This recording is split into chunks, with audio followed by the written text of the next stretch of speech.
হরে কৃষ্ণ, রাধে রাধে। শুধু কৃষ্ণ ভক্ত, গৌর ভক্ত, হরিভক্ত, আমার মা সকল, বাবা সকল, আমার সাধুগুরু বৈষ্ণব মণ্ডলী, আপনাদের প্রত্যেকের চরণে আমার সশ্রদ্ধ প্রণাম। বলুন আপনারা কেমন আছেন? আশা করি আমার প্রাণ গোবিন্দ রাধারানীর কৃপায় সকলেই ভালো আছেন। আমিও আপনাদের আশীর্বাদে ভালো আছি। তো আজকে আপনাদের সামনে যে পালা প্রসঙ্গে আমি তুলে ধরবার চেষ্টা করছি সেটি হচ্ছে কেন নারীর পেটে, মেয়ে মানুষের পেটে কথা হজম হয় না। তার আগেই বলবো যারা আমার চ্যানেলটি সাবস্ক্রাইব করে আমার ছোট্ট বড় ভিডিওগুলো দেখছেন আর আমাকে আমার চ্যানেলে লাইক শেয়ার কমেন্ট করছেন, তেনাদের অসংখ্য অসংখ্য ভালোবাসা, ধন্যবাদ আর আমার সশ্রদ্ধ প্রণাম, প্রাণ ঢালা অভিনন্দন। আর যারা আমার চ্যানেলে নতুন এসেছেন, আমার ছোট্ট বড় ভিডিওগুলো দেখতে শুরু করেছেন, আপনাদের প্রত্যেককে বলছি দয়া করে আমার চ্যানেলটি সাবস্ক্রাইব করে আমার ছোট্ট বড় ভিডিওগুলো দেখুন, লাইক শেয়ার কমেন্ট করুন, আমার পাশে থাকবেন। তো বাবা, আপনারা কোনোদিন দেখেছেন কোনো মেয়ে মানুষের পেটে কথা হজম হয়? হবে না।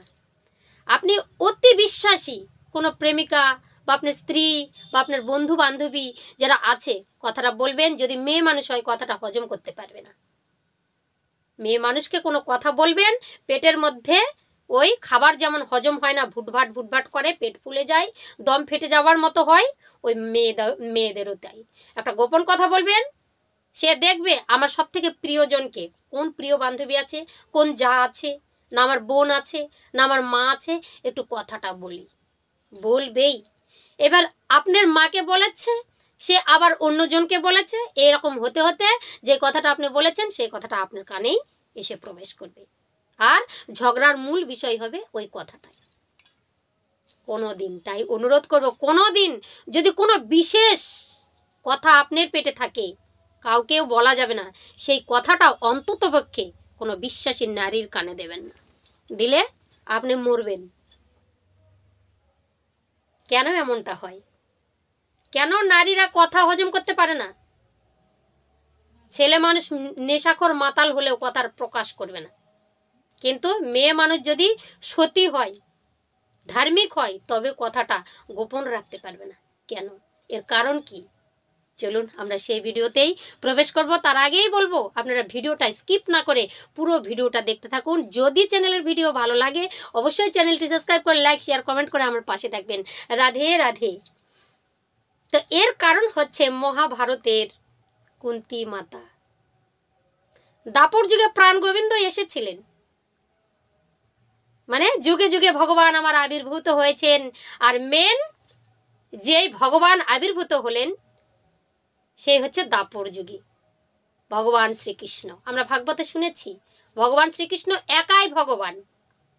আর সত্য যুগে প্রভু নারায়ণ, ত্রেতা যুগে প্রভু রামচন্দ্র, কলি যুগে চৈতন্য মহাপ্রভু, এগুলো সব শ্রী গোবিন্দের অবতার। তাহলে আমাদের যুগের মধ্যে সর্বশ্রেষ্ঠ যুগ কোনটা? সেই হচ্ছে আমাদের দাপর যুগ, যে যুগে ভগবান শ্রীকৃষ্ণ নিজের দেহ নিয়ে এসেছিলেন। কারণ ভগবান এসেছেন সেই যুগে, আর যেই সব যুগগুলো আছে সেগুলো কিন্তু অবতার রূপে ভগবান এসেছেন। তাহলে দাপর যুগে নারীরা কিন্তু অভিশাপ প্রাপ্ত হয়ে গেল। কার কাছে অভিশাপ প্রাপ্ত হলেন? মাতা কুন্তী হলো এই ভূমিকা, আসল ভূমিকা, যার কারণে আমাদের পেটে কথা থাকে না। যদি আপনারা বলবেন মাতা কুন্তী তো সতী নারী, রাজমাতা, হ্যাঁ সত্যি, কিন্তু মাতা কুন্তীর একটি মাত্র ভুল ছিল, যার জন্য নারী জাতির পেটে কথা হজম হয় না। কি ভুল ছিল? মাতা কুন্তী যখন তার পিতার সঙ্গে ওই জঙ্গলের মধ্যে ভ্রমণ করতে গিয়েছিলেন, সেখানে ছিলেন ঋষি দুর্বাসা মুনির চরণে যখন প্রণাম করলেন, ছোট্ট কুন্তী মাতাকে দেখে কি করলেন? দুর্বাসা মুনি বলছে, রাজামশাই আপনাদের বাড়িতে যাব, একটু কিছুদিন সেখানে আমি তপ জপ সাধনা করব, আর আপনার যে ওই যে ছোট্ট মেয়েটা সে আমার সেবা যত্ন করবে। বলছে ঠিক আছে, রাজামশাই নিয়ে চলে এলেন। কুন্তী মাতা পরের দিন থেকে সেবায় লেগে গেলেন। দুর্বাসা মুনির ওই তপ জপ করতে যা লাগে, যজ্ঞ করতে যা লাগে, সেখান থেকে চন্দন ঘুষে দেওয়া, ফুল আনা, ওই ঠাকুর ঘরটা মুছে দেওয়া, সব কিছু মাতা কুন্তী করতেন। এবার দুর্বাসা মুনি কিছুদিন পরে চলে যাচ্ছেন, কুন্তী মাতাকে ডেকে বলছে, ও খুকি এদিকে এসো। বলছে কি? বলছে মারে তুই যে এতদিন থেকে আমার সেবা শুশ্রূষা করেছিস আমি খুব সন্তুষ্ট হয়েছি, তো তোকে একটা বর দেব। কি বর চাস? আমি কিছু চাই না, ছোট মেয়ে তো, কুমারী মেয়ে, আমি কিছু চাই না। গুরুদেব প্রণাম গ্রহণ করবেন, আমাকে লোভ দেবেন না। ঠিক আছে মা, তুই তো কিছু নিতে চাস না, কিন্তু তোকে আমি খুশি মনে একটা কিছু দিতে চাই। যে কি দেবেন? তোমাকে এমন একটা মন্ত্র দিলাম যে মন্ত্রটা কানে কানে বলে দিল বিশ্ব ব্রহ্মাণ্ডের যত দেবতা, স্বর্গের যত দেবতা, পাতালের অসুর, যাকে তুমি স্মরণ করবে তার ঔরস থেকে তুমি সন্তান প্রাপ্তি হতে পারবে। কুন্তী মাতা বলছে বাবা, বিশাল কথা। কুন্তী মাতার হিদাহিত জ্ঞান ছিল না, কুমারী মেয়ে তো। অভিশাপ কি আর আশীর্বাদ কি আর বরদানি বা কি কিচ্ছু বুঝতে পারলেন না। দুর্বাসা মুনি চলে গেলেন। কুন্তী মাতা পরের দিন সকালবেলা বলছে গুরুদেব তো আমাকে যা দিয়ে গেল সেটাকে একটু পরীক্ষা করে দেখা উচিত, তাই না? তাই তো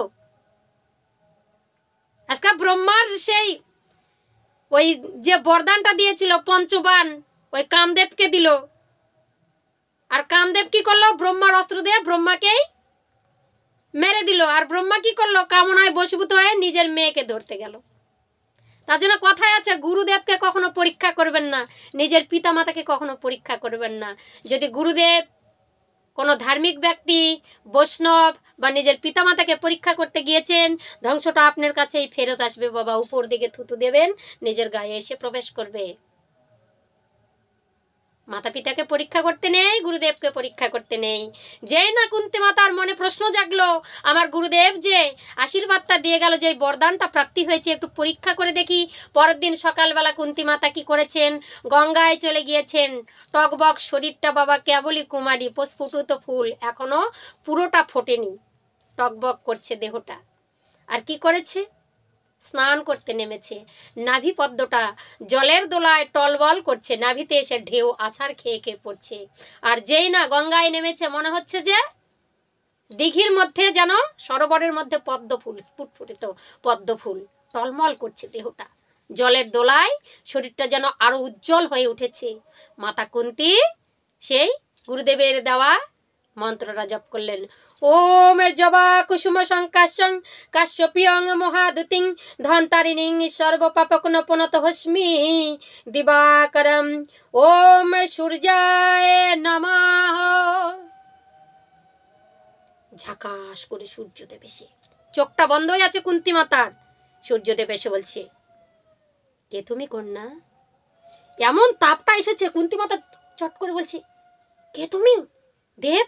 সঙ্গে সঙ্গে বলছে তুমি যে আমাকে আহ্বান করলে, বলো কি পর তুমি চাও? তোমার স্তপে আমি সন্তুষ্ট হয়েছি। সূর্যদেব নেমে এসেছেন বাবা, সকালবেলা কিচ্ছু খাননি কুন্তী দেবী, স্নান করেছেন।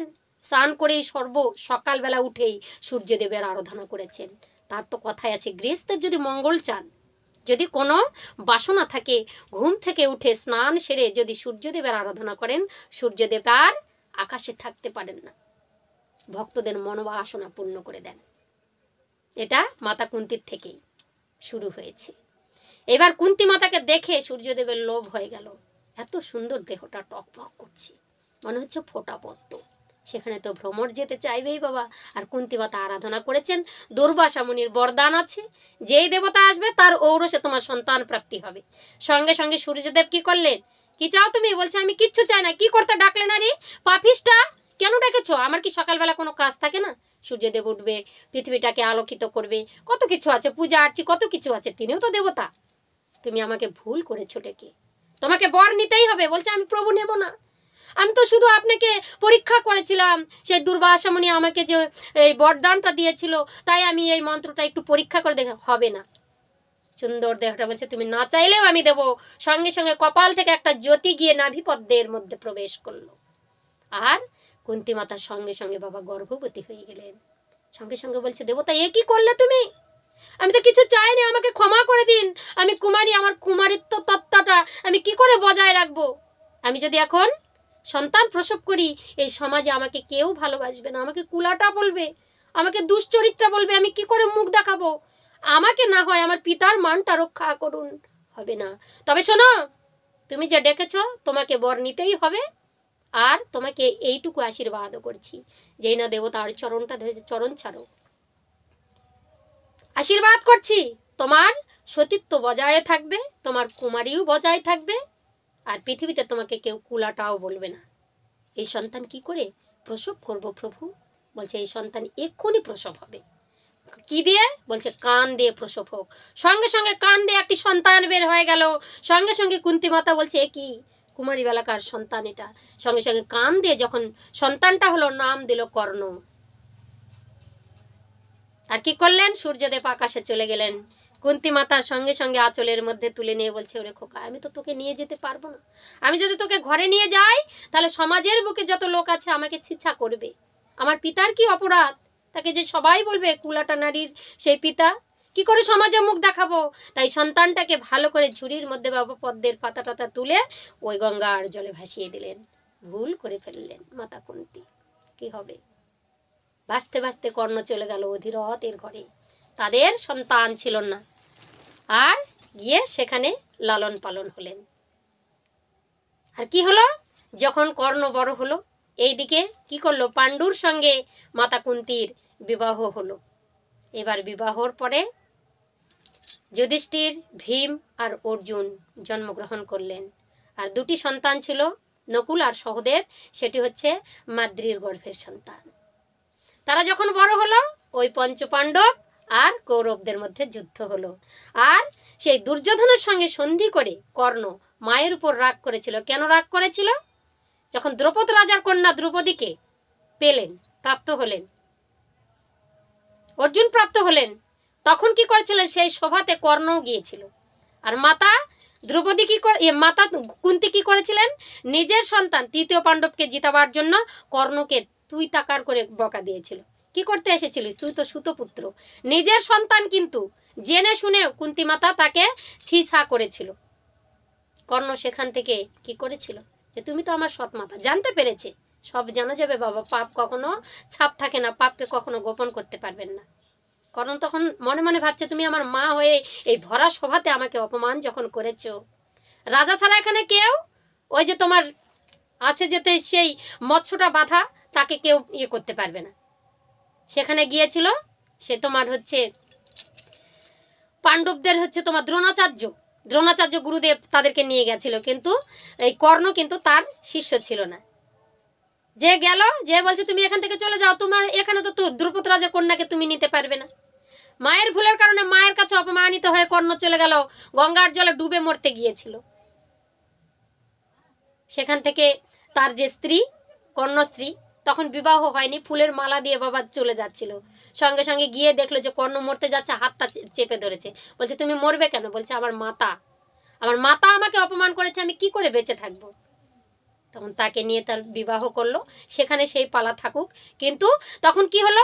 কর্ণ চলে গেল, আর কর্ণ তখন কি করলো? ওই দুর্যোধনের সঙ্গে সন্ধি করে এই যে পাণ্ডব আর সেই কৌরবের মধ্যে যুদ্ধ হলো।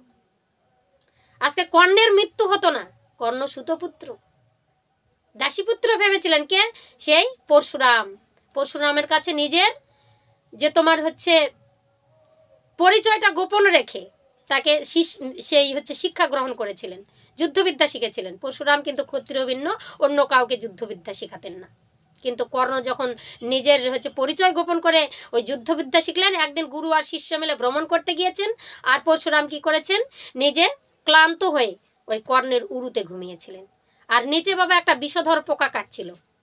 কর্ণ ভাবলো যদি আমি এখন অস্থির হই তাহলে গুরুদেবের ঘুম ভেঙে যাবে, চুপচাপ সহ্য করছেন। আর ঘুমাতে ঘুমাতে চট করে হাতটা নিচে পড়ে গেল। যেই না পরশুরাম দেখলো হাতে কি যেন ভিজা ভেজা লাগছে, নাকের মধ্যে শুকছে, ঘুমের অবস্থায় দেখছে যে মানুষের রক্ত। একই আমার শিষ্যকে কোনো ওই জন্তু জানোয়ার মেরে দিয়ে গেল না তো? ধরপর করে উঠে দেখছে একই কোথা থেকে রক্ত এলো, দেখি উরুটা তোলো তো। যেই না উরু তুলেছে বাবা, গোটা উরুটা কাটা। কে তুমি? কেন গুরুদেব, আপনার শিষ্য না। কি জাতি, কি তোমার বংশ পরিচয়? বলছে আমি ক্ষত্রিয় পুত্র। না, ক্ষত্রিয় পুত্রের কোনোদিনে এত বড় সহ্য করার ক্ষমতা নেই, তারা তো রাজা পুত্র, তারা কি এত সহ্য করতে পারে? এতটা উরু কেটে দিয়েছে, কেন তুমি ঈশও বলনি? এত সহ্য ক্ষমতা কেমন করে? বাবা সহ্য করতে করতেই তো কর্ণকে বড় হতে হয়েছে, যুদ্ধ করতে করতে কর্ণকে বড় হতে হয়েছে, কিছু করার নেই। গুরুদেব বলছে তুমি ক্ষত্রিয় পুত্র হতে পারো না, নিজের পরিচয় দাও। সঙ্গে সঙ্গে বলছে আমি আমি আমি সূর্যপুত্র। একই তুমি মিথ্যা বলেছ কেন? তুমি সুতপুত্র। তুমি কখনো সূর্যপুত্র, তুমি সূর্যপুত্র, কিন্তু ক্ষত্রিয় ভিন্ন আমি কাউকে যুদ্ধবিদ্যা শেখাই না। তুমি যখন নিজের পরিচয় গোপন রেখে এই যুদ্ধবিদ্যা শিখেছ, তাহলে এমন অন্তিম সময়ে তোমার যুদ্ধবিদ্যা আর কাজ করবে না। চলে যাও, দূর হয়ে যাও পাপী কোথাকার। যেই না চলে গেল বাবা মহাভারতের যুদ্ধে, কর্ণের মতো কোনো বীর ছিল না যে কর্ণকে হারায়। ওই যে অভিশাপ পেয়ে গেল বাবা, যেই না কুন্তী ওই যে সন্তানটাকে ফাঁসিয়ে দিল, ছেলেটার জীবনটাই নষ্ট হয়ে গেল একমাত্র মাতার কারণে। ভুল হয়ে গেল। যুদ্ধ শুরু হলো মহাভারতের, এক এক করে বীররা মরছে। কৃপাচার্য, দ্রোণাচার্য, ধীরে ধীরে সবাই মরে গেল। লাস্ট যুদ্ধ হলো অর্জুন আর কর্ণের মধ্যে, দুই ভাইয়ের মধ্যে যুদ্ধ। আর লাস্ট পর্যন্ত ওই যে গুরুদেবের অভিশাপের ফলে অন্তিম সময়ে কর্ণের আর যুদ্ধবিদ্যা কাজ করছে না। যুদ্ধ প্রবল লেগেছে, অর্জুনের বাণগুলো এসে হৃদয়ে আঘাত করছে, আর কর্ণ নিজের ধনুর্বাণ ছেড়ে ওই মাটিতে গিয়ে ওই রথের চাকাটা তুলছে। সেটা সময় নয় কেন? পরশুরামের অভিশাপ, অভিশাপ তো ফলতেই হবে। তখন কি হলো? কর্ণের মতো বীরকে মেরে দিল বাবা। কাটা মুন্ডুটা ধপ করে পড়লো কুরুক্ষেত্রের মাটিতে। কুন্তী মাতা, রাজমাতা কুন্তী ঘরের মধ্যে আকুল হয়ে কাঁদছে। কেউ জানতে পারলো না, কাউকে বলতে পারলো না। রাত্রেবেলা যুদ্ধের কৌশল হচ্ছে, পরের দিন কিভাবে যুদ্ধ হবে। যারা যুধিষ্ঠির, ভীম, নকুল, অর্জুন, সহদেব, শ্রীকৃষ্ণ সবাই মিলে বসে আছেন রাজ সিংহাসনে, মানে তাদেরও তো একটা সিংহাসন আছে, সেখান থেকে বসে আছেন। রাত 12টার পরে কুন্তী মাতা দেখছে ঘোমটার আড়ালে একটি প্রদীপ জ্বালিয়ে নিয়েছে বাবা, আর চুপি চুপি কুন্তী মাতা বাড়ি থেকে কোথায় যেন বের হয়ে যাচ্ছে। সঙ্গে সঙ্গে যুধিষ্ঠির দেখলো, আরে মানাটা ঘোমটার আড়ালে কোথায় যাচ্ছে প্রদীপ জ্বালিয়ে? এমনি তো চারিদিকে যুদ্ধ, মৃত ব্যক্তি চারিদিকে সুমসাম করছে, কে মরবে কে বাঁচবে কোনো হিদাহিত নাই।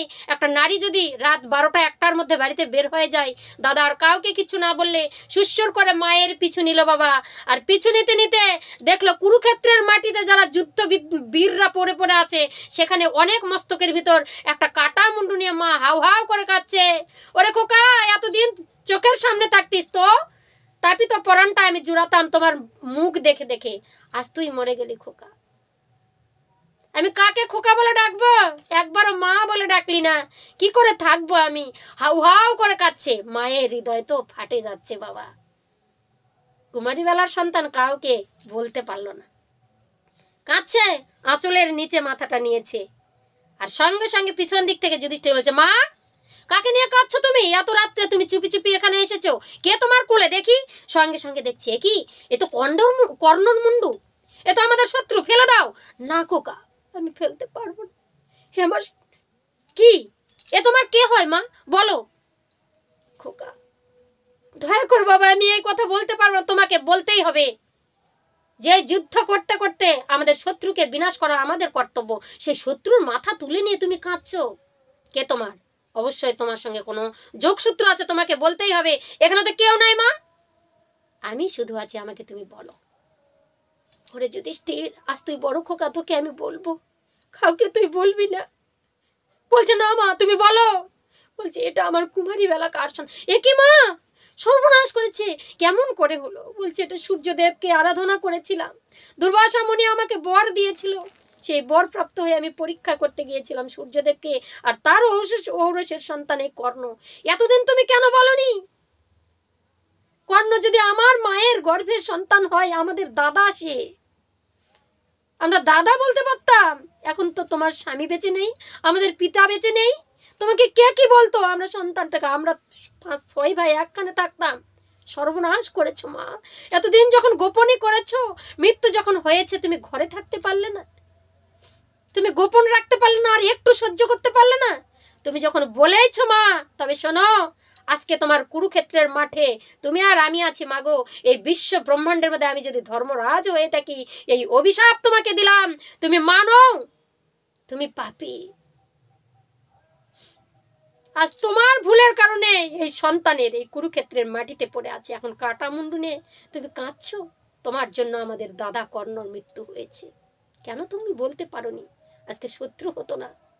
তোমাকে আমি অভিশাপ করলাম, এই বিশ্ব ব্রহ্মাণ্ডে যত নারী আছে, কোনো দিন কেউ কথা হজম করতে পারবে না। এতদিন তো বেশি ছিল, গোপনই তো করেছিলে, কিন্তু লাস্ট পর্যন্ত পারলে না। কুন্তী মাতাকে দাদা যুধিষ্ঠির অভিশাপ দিল, যার কারণে বিশ্ব ব্রহ্মাণ্ডের কোনো নারীর পেটে কথা থাকে না, হজম করতেই পারবে না বাবা, কোনো কথা হজম করতে পারবে না। যে কোনো গোপন কথা কারো না কারো কাছে বলবেই, দয়া করে বলবেন না। যদি কোনো কথা, ছেলে মানুষ তো গোপন করতে পারবেন, মেয়েরা পারবেন। ত্রেতা যুগে মাতা মন্দারদেরীর কাছে রাবণ রাজা নিজের মৃত্যুবাণটা রেখেছিল বিশ্বাস করে। নিজের স্ত্রী, সর্বশ্রেষ্ঠ স্ত্রী, সবার থেকে মন্দারদেরীকে বেশি ভালোবাসতেন। আর মন্দারদেরী কি করলো? সন্ন্যাসীর কাছে বলল। কোন সন্ন্যাসী? একটা বহুরূপী সন্ন্যাসী, সে আর কেউ নয়, সেই প্রভু রামচন্দ্রের সেবক হনুমান। যুদ্ধ শুরু হয়েছে, প্রচন্ড যুদ্ধ, কত কত বীর মারা গেল ওই ত্রেতা যুগে। আর যে বীরগুলো মারা গেল, পরের দিন সকালবেলা প্রভু রামচন্দ্র আর রাবণের মধ্যে যুদ্ধ হবে। এবার রাত্রেবেলা এসে বিভীষণ এসে বলছে, দাদাকে মারতে পারবেন না। বলে কেন? দাদার মৃত্যুবাণটা তো দেবী সেই মন্দারদেরীর কাছে আছে, বৌদির কাছে আছে, সেই মৃত্যুবাণ ছাড়া দাদাকে মারা যাবে না। যুদ্ধ তুমুল হচ্ছে, বারবার গলাটা কেটে দিচ্ছে প্রভু রামচন্দ্র, হা হা করে এসে আবার ওই গলার মধ্যে সেট হয়ে যাচ্ছে, মারতে পারবেন না। বলছে তাহলে কি হবে? এই বাণটাকে কে নিয়ে আসবে? সঙ্গে সঙ্গে এসে গেলেন প্রভুর সেবক স্বয়ং হনুমান। আমি তো আছি প্রভু, আপনার কোনো চিন্তা নেই। চলে গেলেন পরের দিন একটি সন্ন্যাসী সেজে, গিয়ে বলছেন, মাতা কে আছো ঘরে? বলছে এ কি, আপনি কে? দেখে তো মনে হচ্ছে আপনি সাধু সন্ন্যাসী, আপনাকে দেখে মনে হচ্ছে আপনি তপ জপ করতে পারেন। হ্যাঁ, আমি তো সন্ন্যাসী বটে, আমি তপ জপ করতে পারি, তবে আপনার কপাল দিয়ে দেখে আমি সব বলে দিতে পারবো মা। বলে কি, আজকে আপনার স্বামীর সঙ্গে প্রভু রামচন্দ্রের যুদ্ধ আছে তাই না? বলছে হ্যাঁ, বাহ, কি করে বললেন? আমি সব কিছু বলে দিতে পারি, আসুন না, আমার স্বামী জিতবে না ওই রাম জিতবে। বলছে তাহলে কয়েকটা কাঠ নিয়ে আসো। কাঠের টুকরো নিয়ে বাবা যজ্ঞ শুরু করেছেন প্রভু সেবক সেই হনুমান। আর যজ্ঞ করে বারবার বলছে, মারে এই যে দেখো বারে বারে রা উঠছে, আমি জানতাম আমার স্বামী ছাড়া কেউ জিতবে না। আমার স্বামীর নামই হচ্ছে রা দিয়ে, মানে রাবণ রাজা। হনুমান বলছে খেপেছ? আমার প্রভুরও নাম রা দিয়ে, মানে রাম। প্রভুকে না জিতাই তোমার স্বামীকে জিতাই? মনে মনে কথাটা গোপন করলে। মা গো মা, তুমি কেমন করে জানলে তোমার স্বামী জিতবে? আমি জানি তো, কারণ আমার কাছে। তোমার কাছে কি মা? আমার কাছে তার। না না, বলবো না। ও মা বলো না, আমি তোমাকে কি ক্ষতি করতে এসেছি? আমার কথাগুলো ঠিক মনে হচ্ছে না? বলছে হচ্ছে তো, তবে শোনো, আমার স্বামীর যে মৃত্যুবাণটা সেটা তো আমারই কাছে আছে। তোমার কাছে স্বামীর মৃত্যুবাণ কোথায় আছে মা? ওই তো। না না, আমি বলবো না। যেই না ওই তো বলেছে, হনুমানের লক্ষ্য ছিল কোথায় মৃত্যুবাণটা রেখেছে। তিনি তো সাধু সন্ন্যাসী সেজে এসেছেন, দেখে নিল একটা কাচের গ্লোবালের ভিতরে আছে। বলছে মা খুব ভালো, তুমি তো জানোই তোমার স্বামী জিতবে। মা গো, কতক্ষণ থেকে তপ জপ করছি, এক গ্লাস জল এনে দেবে মা? বলছে অবশ্যই দেবো বাবা, একটু বসো। সঙ্গে সঙ্গে জল আনতে গিয়েছে, আর যেই না গ্লাসটা ওদিকে ধরেছে, হনুমান নিজের স্বরূপে ফিরে এসে গদাটা দিয়ে এক আচার মেরে একটা বাড়ি দিয়ে বাবা ওই কাচের গ্লোবটা ভেঙে দিয়ে আর মৃত্যুবাণটা নিয়ে ছুটে চলেছে আকাশ পথে উড়তে উড়তে। সেই না মন্দারদেরী এলো, এসে দেখছে সব ছড়াছিটা, কোথায় সন্ন্যাসী কেউ নেই। বলছে একই সর্বনাশ হয়ে গেছে, কাজ হাতে থেকে গ্লাসটা মাটিতে পড়লো, জলের গ্লাস টং করে বেজে উঠলো। মন্দারদেরী চিৎকার করছে, হনুমান দাঁড়াও দাঁড়াও দাঁড়াও, যেও না হনুমান, যেও না। কিসের শুনে? মন্দারদেরী বুঝতে পারলেন এর কোনো সন্ন্যাসী ছিল না, আমার স্বামীর মৃত্যু আমার নিজের হাতেই হলো। কেন মন্দারদেরী চাপাতে পারতেন না কথাটা? একমাত্র নারীর কারণেই নারীর পেটে হজম থাকে না বাবা কথা। অভিশাপপ্রাপ্ত নারীরা। মন্দারদেরী বুঝতে পারলেন আমার স্বামীর আর আয়ু নাই, আজকে আমি যেতে দেব না। সেই পাতালের কালী ভদ্রা কালীর কাছে গিয়ে ওই পুজো দিয়ে অভিষেক করা ওই তিলকটা নিয়ে এসে দেবে, আর পা ধরে বলছে এই প্রসাদটা খাওয়ার, বাড়িতে থাকো, আজকে তুমি যেও না। বলছে এ কি বলছো? বীর পুরুষের স্ত্রীর কখনো এই কথা মানায় না। তুমি তো জানো রানী আমার মৃত্যু নেই, আমার মৃত্যুবাণটা তো তোমার হাতে দেওয়া আছে। রানী আর কিছুতেই বলতে পারছেন না, কেন স্বামীর কাছে অপরাধ করে ফেলেছেন, গোপনীয় তো রাখতে পারলেন না কথাটা। স্বামী তুমি যেও না, আজকে তোমার বিপদ হতে পারে। কি করে বুঝলে? আমি বুঝতে পেরেছি, সবই তো জানে মন্দারদেরী যে আজকে আমার স্বামী গেলেই মৃত্যু হবেই প্রভু রামচন্দ্রের হাতে, কারণ তার বান্তা তো নিয়েই চলে গেছে। মন্দারদেরীকে লাথি মেরে রাবণ রাজা চলে গেলেন যুদ্ধে। আর যেই না যাওয়া অমনি প্রথম যুদ্ধেই যেই না তীরটা ছুঁড়ে দিয়েছেন, আর তীরের মধ্যেই ছিল সেই মৃত্যুবাণটা, আর সঙ্গে সঙ্গে রাবণ রাজার মৃত্যু হয়ে গেল। ধরাম করে বডিটা যখন মাটিতে পড়লো বাবা, অত বড় বডি, আর ভূমিকম্প হলো। মন্দারদরি বুঝতে পারলেন আমার স্বামী আর নাই, ছুটতে ছুটতে এলেন, এসে কি হবে, মৃত্যু তো হয়েই গেছে। একমাত্র নারীর ভুলে, একমাত্র নারীর পেটে গোপন থাকে না কোনো কথা, এই কারণে মন্দারদরিকে প্রচণ্ড বিশ্বাস করেছিলেন নিজের স্বামী, বিশ্বাস করে বানটা তুলে দিয়েছিলেন। কি হলো, আপনি যদি কোনো কথা, গোপন কথা, যদি কোনো গোপন কথা যদি বলতে চান, বন্ধু বান্ধবের কাছে বলতে পারেন, ভালো কোনো ব্যক্তির কাছে বলতে পারেন, নিজের স্ত্রীকে বলবেন না। ওই গোপন কথায় আপনার একদিন মৃত্যুর কারণও হতে পারে, সংসারের অশান্তি হতে পারে। নারীরা কোনোদিনও কথা গোপন করতে পারে না বাবা। এটা হচ্ছে রাজা যুধিষ্ঠিরের অভিশাপের কারণে। তো আমার ভিডিও যদি আপনাদের ভালো লাগে অবশ্যই চ্যানেলে লাইক, শেয়ার আর কমেন্ট করে চ্যানেলটি সাবস্ক্রাইব করে পাশে থাকবেন। রাধে রাধে, হরে কৃষ্ণ, রাধে রাধে, সবাইকে অনেক ভালোবাসা।